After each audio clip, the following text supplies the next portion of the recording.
Abaramutse mwese icyubahiro cyanyu mwese uko Imana yakimutirije. Kuri uno munsi n'igerekezo rya 12 ukwezi kwa Munyo mu mwaka wa 2021, Million Makers Company rero ikaba yishimiye kubona ibona uno munsi, akaba ari umunsi ugira kabiri twongeye kwicarana n'ibinyamakuru bitandukanye n'abenshi makuru batandukanye kugira ngo dushobore kugira icyo tubashikirije mu byo dusanzwe dukora. Mu bisanzwe turakwije umwaka n'amezi agera kuri abiri dutangiye gukora Million Makers Company, aho uheruka wari mu Nyakabiga tubabwira ibijyanye na maison de production izo bifise guhinyanyura indirimbo zo kumviriza amaudio hamwe n'amavideo amasanamu. Ikibazo cyabajijwe ahanini nyamukuru cyabaye ikibazo kiti none ko muguye ino maison de production ejo cyangwa hirya y'ejo ntibucya tubona abaririmbyi cyangwa ngo mwatanguranye nawe, ariko ryo baravuze tuti oya turacyayitondeye, turacyariko turaraba ingene twobigenza kugira ngo tuzotangure gukorana n'abaririmbyi.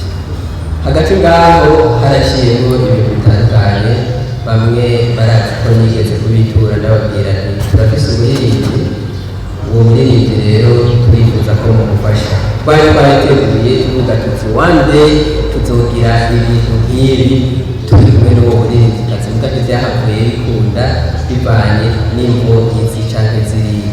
Kuri uno munsi rero nk'uko mubibona twaje hano ati ni Million Makers Company, jewe akaba ari gisanzwe ndayibazwa imbere y'amategeko, mugabo twomanza tugashimira uwo bita K-Life ari hano mu Burundi, mugabo nawe afise uruhara runiniya rukomeye cyane muri Million Makers kugira uno munsi murinde muyibona ngaha kandi natwe murinde mutubona ngaha. Mufasha gatoyi tukamushimira tukamukunda amashyi. Kubw'ibyo rero kuri uno munsi tugiye kubereka abaririmbyi Million Makers igiye gukorana nabo, ariko mugabo kandi ubuheruka murabona ko ubuheruka twari batatu, ariko ubu murabona ko timu ari niniya. Ubuheruka yajewe n'abaproducteurs babiri, Ipondo Beat hamwe na Chizogo. Rero umuntu biduha byiza kareba gukura, yarakuze arasohoka muri Million Makers araronka studio yindi nawe ashobora gukoreramo wenyene. Chizogo ndamuzi niwe twari kumwe, niwo uyu mubona ngaha iburyo bwanje. Hariho X-Ray, uyu ni wasanzwe afise 257 Films, ari nayo isanzwe ikora amasanamu nka Million Makers. Niwo rero mubona yitwa Idi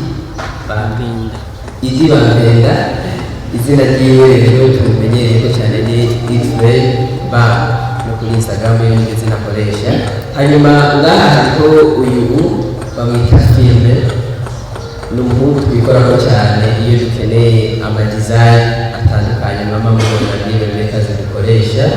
Ariko kandi hariho ino misore n'inkumi mubona ngaha, uyu bamwita Samuel, benshi muramuzi abantu bakurikirana cyane umuziki.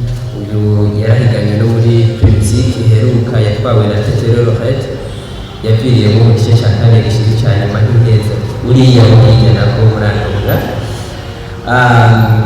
Twahisemo rero kubana nabo kugira ngo dukorane nk'umuririmbyi azohora indirimbo zo guhimbaza Imana zimwe bita gospel.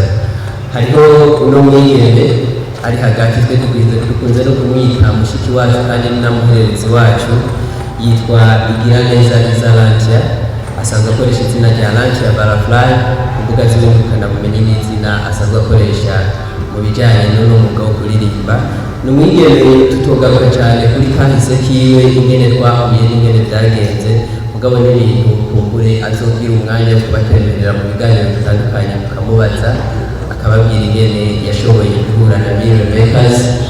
Kandi rero tukaba tunishima, ni umukobwa ari talented, mu ndirimbo nyinshi muzokumva niwe aba yaziyandikiye, amamelodi niwe aba yayirondeye, urumva ko si ibintu bikunze kumenyerwa cyane ku mwana w'umwigeme.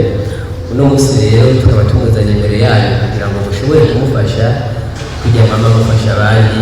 Indirimbo yiwe nshasha uno munsi yasohotse kubera twavuze tuti twazana abaririmbyi hanyuma tuzi kunyene ataco tuzanye indirimbo yitwa Ntunde Kure, iri kuri YouTube yiwe channel yitwa Alanti Butterfly. Bashobora kutwemerera kuri YouTube rero mukayiraba mukayivuza mukayikoresha n'abandi kugira ngo ibintu bibandanye kugenda neza. Hariho uyundi ngaha yitwa Jocelyn Muhizi, mugabo izina ryiwe tumumenyereye kuri Jocelyn Hood muri Mirror Makers kugira ngo abantu banyaruke kumutahura gusumba. Uyu rero nawe nyine akaba ari umuririmbyi azoririmba secular music, tunashimwa azonahimbaza Imana kuko tuzi inspiration z'umuntu nziza. Uyu rero nawe nyine akaba ari umwe mu baririmbyi bagize Mirror Makers, icyo twahisemo kwita The Makers Gang. Ni ukuvuga rero yuko uyu nawe nyine vuba cyane tuzobitura kugira ngo mushobore kudufasha ibijyanye no kumufata mu bwongo bitarenze mu ndwi zibiri. Turibaza hagati y'igenekerezo rya 24 na 27 indirimbo y'izo bisohotse, mu gihe uriya nawe tuzoza kurangiza nawe umwaka mu 12 kugira ngo dushikirize igikorwa kimwe. Mu bisanzwe rero ikindi kintu nyamukuru ni ukuvuga bigatuma kandi gukorana n'umuririmbyi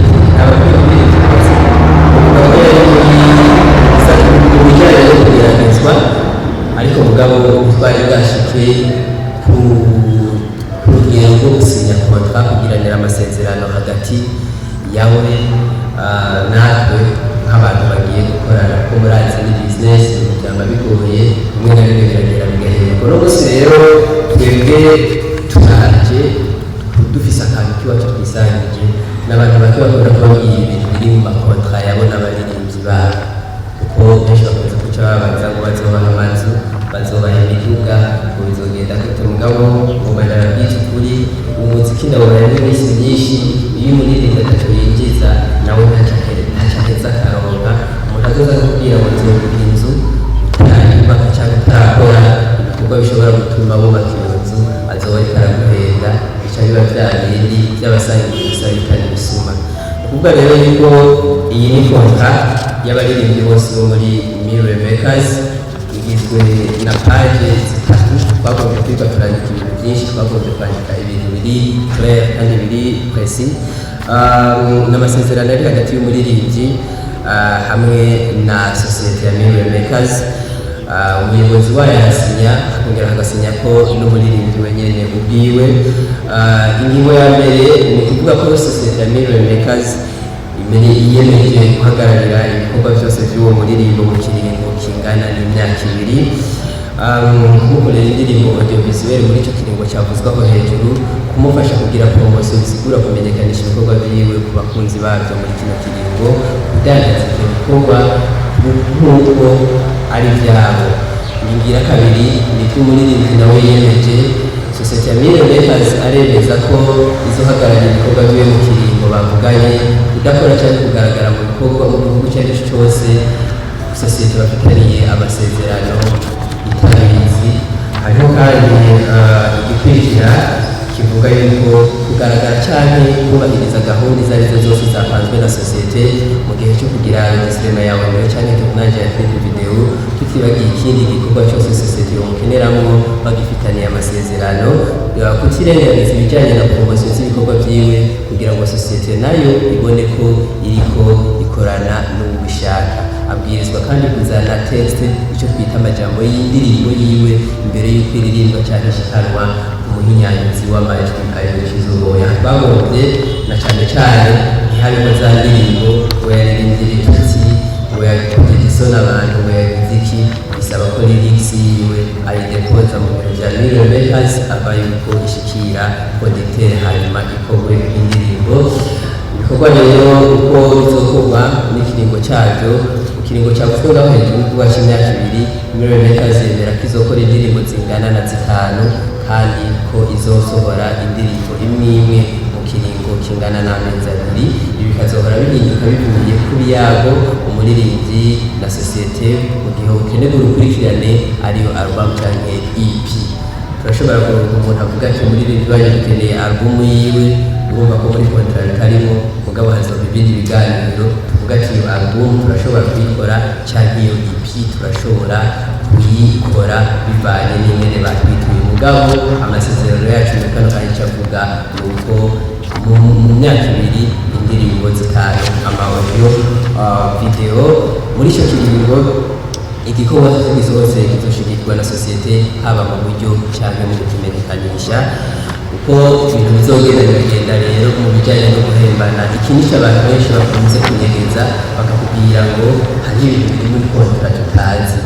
Mu bijyanye no guhembana rero, kubera sosiyete yisinye gufasha umuririmbyi atakibanje kumusaba, yemeranije nawe ko azohora atora ibice bigera kuri 30% by'amafaranga yinjiye kuri we. Abaririmbyi bose turi kumwe hariho abamaze kuronka amagira atandukanye, ndazi baramaze kubona yuko ataco tubarenganya ko ibice 30% byabo bagenda babitahanye. Ari 100 azoba afisemo 30, ari umuriyoni azoba afisemo 300.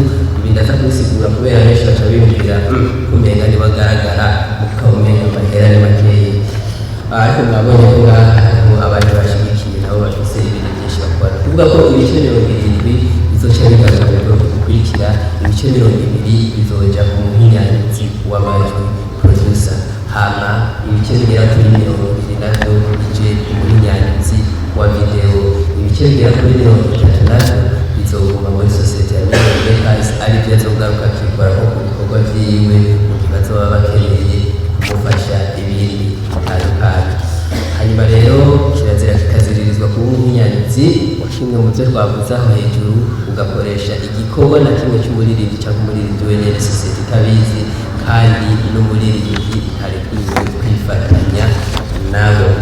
Icyitonderwa muri kontra ya Makers, mu gihe umuririmbyi atokubahiriza twavuganye, aya masezerano azohagarikwa atakirinze gusabwa kugira ngo aboneke mu bikorwa bya sosiyete. Ategerezwa kubimenyesha imbere y'amasaha 28. Usiba muri studio gukora audio cyangwa location mu bikorwa bya video, uzoca usubiza uburyo bwose bwakoreshejwe bidakunda, amasezerano azohagarikwa unakirikiranwe imbere y'ubutungane kugira ngo ishuri.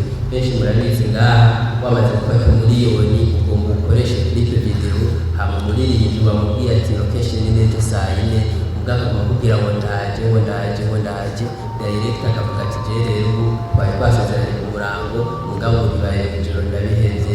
Ikosa rizoba riri umuririmbyi, ategezwa guca amenya rero ingene aje ivyo kuko baramuhaye umwanya wo kumanza gusinyara ati ibibazo mufise ni umuririmbyi azoba kiri muri aya masezerano. Imbuga ngurukanabumenyi ziwe zose zizorangwa na sosiyete, ariko nawe azoba zifise ku burenganzira. Amasezerano niyarangira, umuririmbyi afise uburenganzira bwo guhabwa imbuga ziwe kiretse hari deni aheraniye sosiyete izoba yarakoresheje kuziteza imbere. Nitwashiramo $100 kugira ngo boosting Instagram canke YouTube canke ahandi hantu, bisigura ko stream canke amahera azoba yinjiye kuzombuga ngurukanabumenyi, uzomubwira tuti ayo twashizemo yategetse kubigira bizi, ayo twashizemo nayo hanyuma yinjiye avuga ati mwebwe rero akire yamahera mwashiramo, hama yo gusigaye gusa nayo ni ngaya. Menya neza aya masezerano rero agiye mu ngiro, yagiye mu ngiro kugeza 28 ukwezi k'umunani umwaka wa 2021, akaba azorangira